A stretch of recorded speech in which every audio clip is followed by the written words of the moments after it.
Alright, more videos on the Rainy River and the lottery. This is going to be more mechanical, talking about the structure of these stories, and I wanted to get some terms clarified so that we know what we're talking about.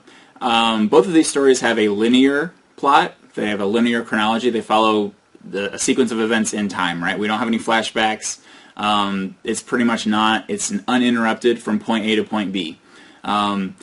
You read the Tim O'Brien story on the Rainy River. It's linear. You'll read another Tim O'Brien story in the 5th week of the semester, and it is definitely non-linear. So it jumps around a little bit. There are flashbacks, and it's a little bit tougher to follow. So we can compare and contrast those stories at a later point in the semester. But these follow, basically a straight line from beginning to end. So we'd call those linear plots.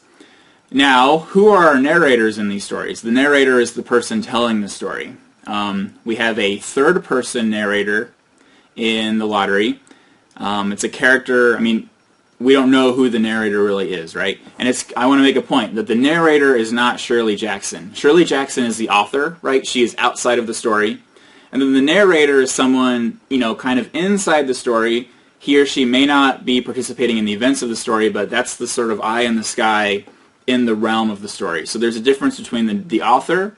The author is the person that writes the words, but the narrator is really the person telling the story, and they're the person whose perception that we have. So we have a third-person narrator in the lottery.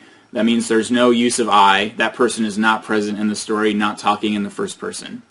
However, On the Rainy River, we have a first-person point of view, right? And so he is telling us what's happening to him. And think about that. Think about the struggles that we get. We're talking about the same kinds of issues: conformity, nonconformity, tradition. And those are fleshed out in very different ways. What we have in On the Rainy River is a very direct line into Tim O'Brien's mind, the character of Tim O'Brien, and what he's struggling with. And we never get that in the lottery, right? We never get inside Tessie Hutchinson's head, and we never know why, if she was late, she decided to come to the lottery. We don't know what she's thinking while the lottery's going on and her family's been picked. So between the point where, her husband draws the back lot and they have to draw again as a family, we don't get those inner monologues. We do get the inner thinkings of Tim O'Brien. And so we have a third-person narrator in the lottery and a first-person narrator On the Rainy River. And so those are just some terminology that we're going to be using throughout the semester. Those are two stories that we can compare and contrast. They're told in different ways.